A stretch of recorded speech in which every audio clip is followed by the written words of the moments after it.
Dia katakan,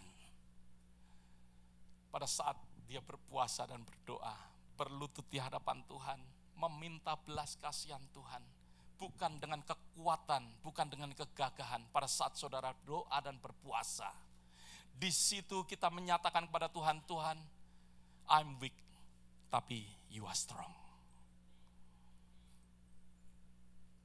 Pada saat kita doa dan berpuasa, kita merendahkan diri di hadapan Tuhan.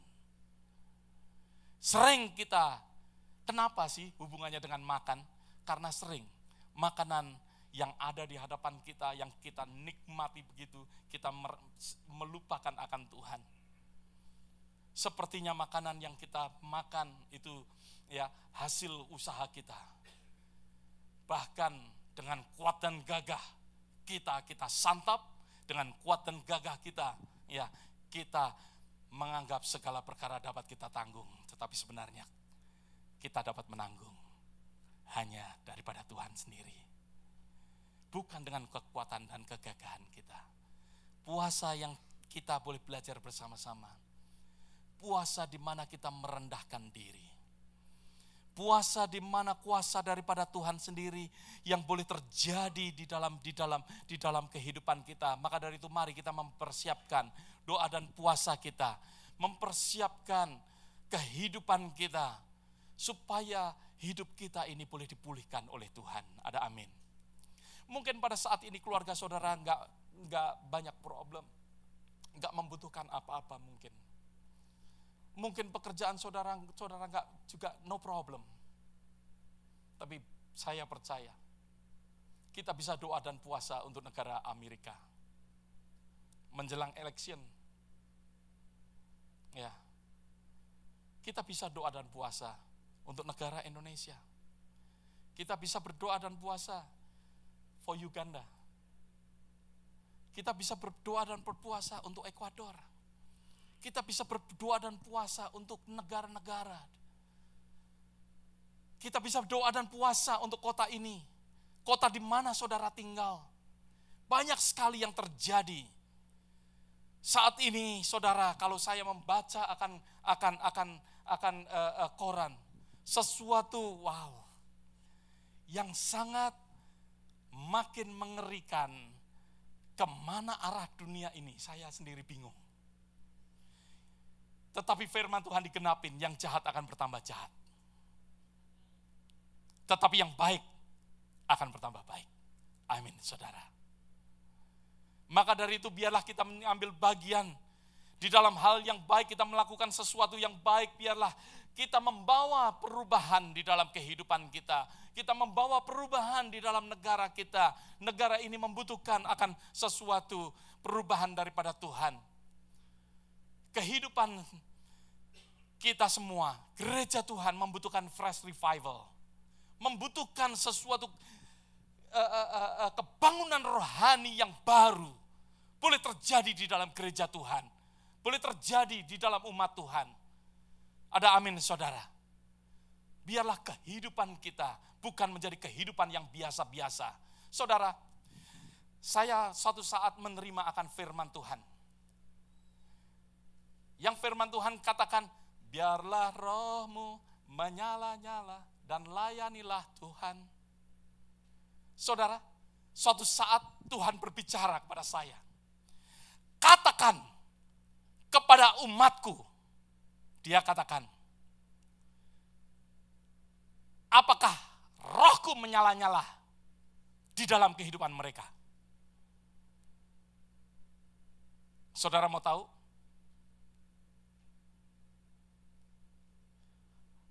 Roh yang menyala-nyala adalah roh yang membawa kehidupan saudara melayani Tuhan.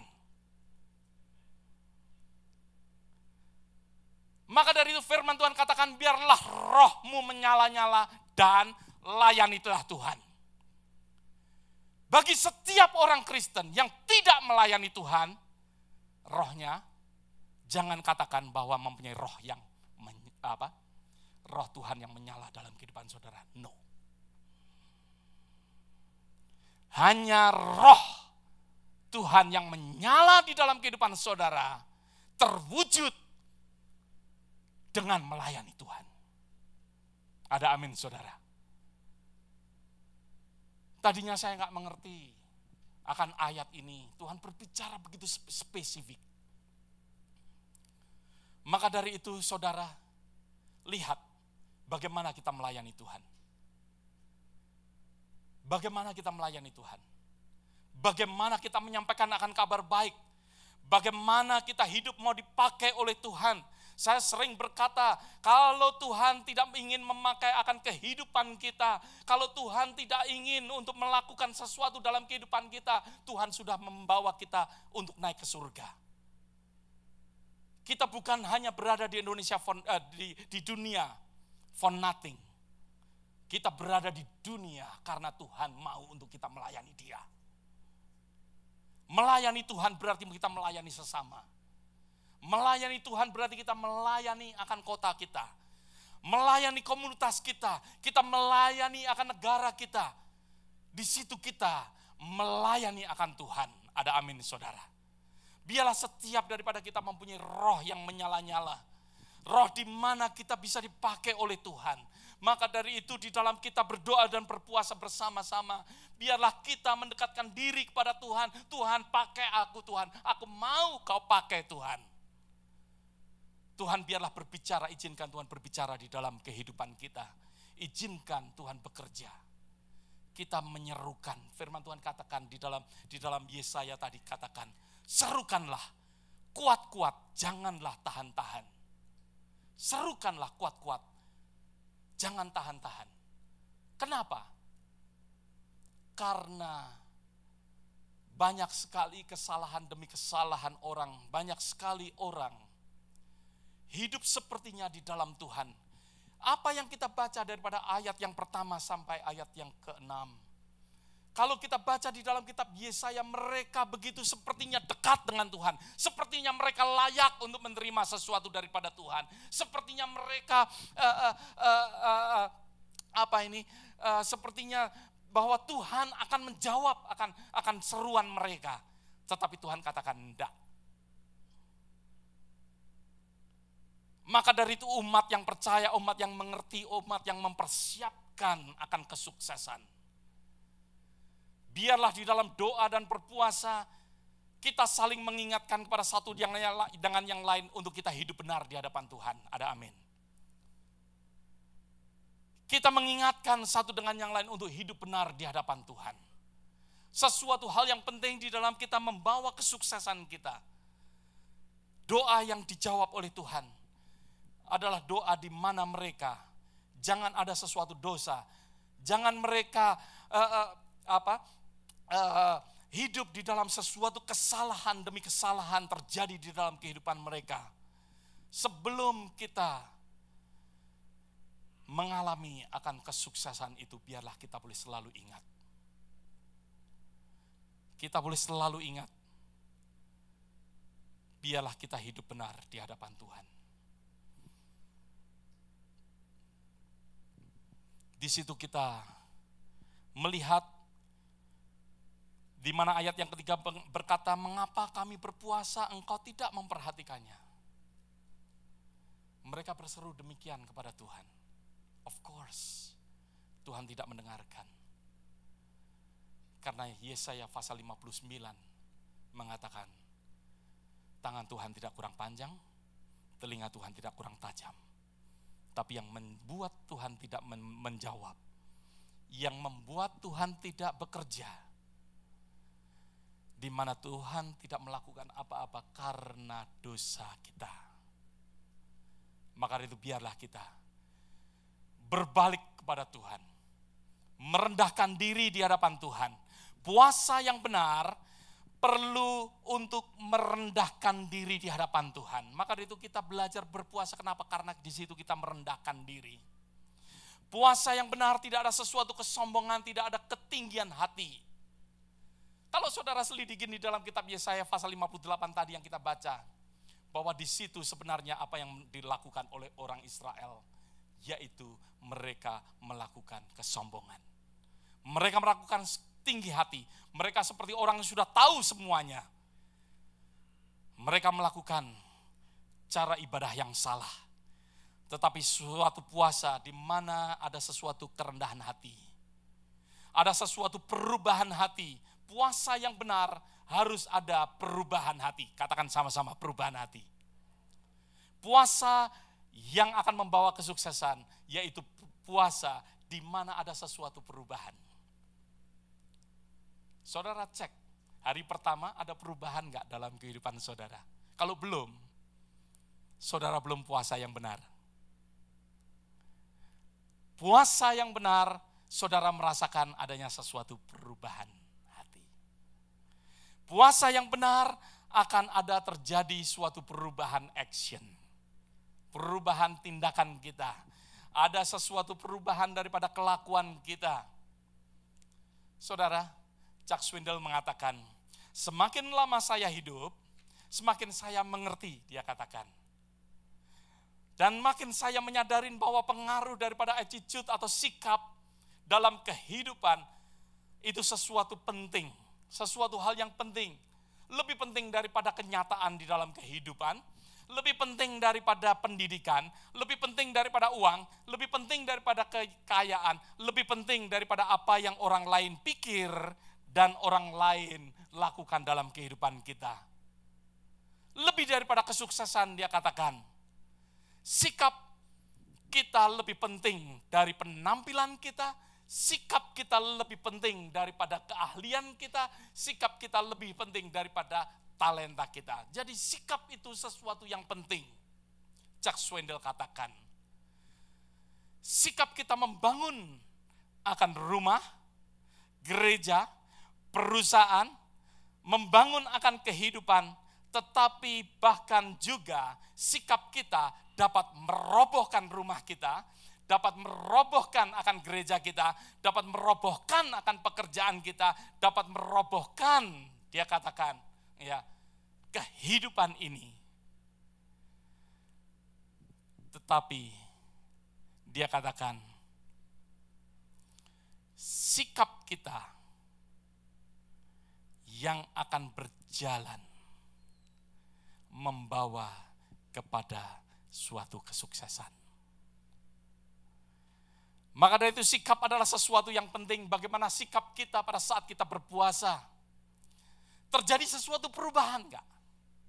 Tuhan ingin pada saat kita berpuasa terjadi sesuatu perubahan.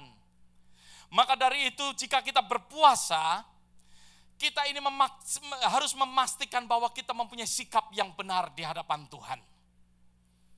Sikap kita harus benar, kita menyerahkan akan dosa-dosa kita menyerahkan akan pikiran kita menyerahkan segala keinginan kita, bukan kehendak kita yang terjadi, tetapi kehendak Tuhan. Bagaimana sikap kita? Tuhan mau di dalam kehidupan kita. Maka itu ayat di dalam Matius pasal yang ke-6, ayat yang ke-33. Saudara dan saya sering ingat akan hal ini, akan ayat ini maksud saya, bahwa cari dahulu kerajaan Allah serta apa? Kebenarannya. Cari dulu kerajaan Allah. Sikap kita bagaimana kita dalam doa dan berpuasa kita mencari akan kerajaan Allah. Dan kita tahu pada saat kita diajar untuk hal berdoa, datanglah kerajaanmu. Biarlah Tuhan sendiri yang menjadi raja di dalam kehidupan kita. Sikap kita adalah sikap di mana kita mau tunduk di hadapan Tuhan. Ada amin, saudara. Saudara akan sukses. Saudara akan mengalami kesuksesan. Sesuatu sikap di mana kita mencari akan Tuhan. Mencari kebenaran akan Tuhan. Mendatangkan akan kerajaan Tuhan hadir di hadapan kita. Tuhan menjadi raja, berkuasa. Berkuasa di dalam segala area kehidupan kita. Kita menyerahkan diri sepenuhnya kepada Tuhan. Saudara, akan terjadi sesuatu perubahan kalau kita mempunyai sikap yang benar di hadapan Tuhan. Puasa itu akan merubah bagaimana saudara berpikir dengan bagaimana Tuhan berpikir. Karena kita mendekatkan diri kepada Tuhan, cara berpikir kita akan sebagaimana Tuhan berpikir. Pada saat kita berpuasa dan berdoa, kita merubah akan tindakan kita. Bagaimana kita bertindak menurut akan roh, bukan menurut akan kedagingan kita. Ada amin saudara. Firman Tuhan katakan bahwa hidup kita jangan hidup dengan daging, tapi hendaklah kita hidup dengan roh. Maka dari itu pada saat kita berpuasa dan berdoa, ada sesuatu kesuksesan. Kita mengizinkan hidup kita ini dipimpin oleh roh, bukan dipimpin oleh kedagingan kita. Saudara bisa cek akan hal ini. Apakah pikiran kita diubahkan oleh Tuhan? Apakah kedagingan kita diubahkan sehingga kita tidak hidup dengan daging, tapi kita hidup dengan roh? Dan bagaimana kita memandang, bagaimana kita melihat? Kita akan memandang seperti bagaimana Tuhan memandang. Pada saat saudara dan saya bersama-sama berpuasa dengan sikap yang benar. Ada amin saudara. Biarlah hal ini boleh terjadi di dalam kehidupan kita. Saya ingin untuk gereja IFGF Houston pun boleh bersama-sama. Bersama-sama kita di dalam doa dan puasa. Saudara yang belum pernah berpuasa, saudara bisa memulai dari hal yang kecil. Mungkin saudara bisa mengambil bagian. Ya, enggak kuat sehari, setengah hari berpuasa, it's okay, enggak apa-apa. Tetapi seperti apa yang kita belajar, puasa bukan hanya menahan makan. Puasa bukan hanya menahan sesuatu, tetapi puasa yang dilakukan, yang kita lakukan. Puasa di mana kita semakin dekat dengan Tuhan. Semakin kita mendekatkan diri kepada Tuhan, semakin kita menguduskan diri kita kepada Tuhan. Itulah puasa yang dikehendaki oleh Tuhan. Saya percaya saudara akan mengalami kesuksesan. Kehidupan setiap daripada kita, rumah tangga kita, pekerjaan kita, ya, sekolah saudara, saya pada waktu saya masih kecil, saya masih ingat sekali. Saat itu saya belum mengerti tentang banyak hal tentang puasa. Tapi saya mau ikut-ikutan karena gereja mengadakan suatu pantang. Ya, saudara mungkin ingat ya, saudara yang dari background Katolik, ya ada hari-hari pantang, saudara. Maka dari itu saya ikut karena saya kepingin sekolah saya ini sukses. Saya tahu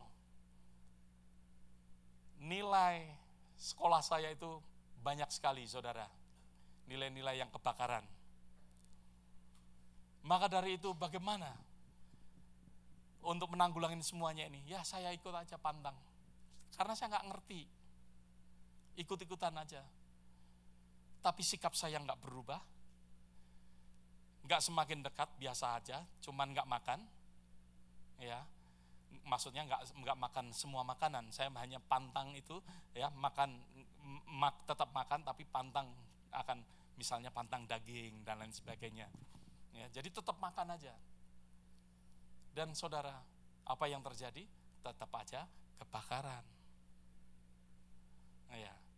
Maka dari itu kita harus disertai dengan sikap di mana Tuhan membawa perubahan di dalam kehidupan kita. Amin. Sesuatu akan terjadi. Bahwa saya rindu, ayo saudara bergumul, biarlah pergumulan ini menjadi pergumulan bersama-sama. Kita doakan, puasakan secara bersama-sama.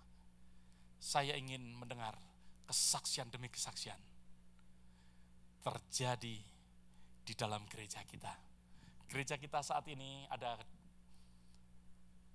kelompok-kelompok doa yang sudah terjadi. Ya, ada kelompok doa hari Kamis yang banyak dilakukan di Sugarland dan Missouri City area, dan juga ya kelompok doa yang dipimpin oleh Efraim dan Imelda.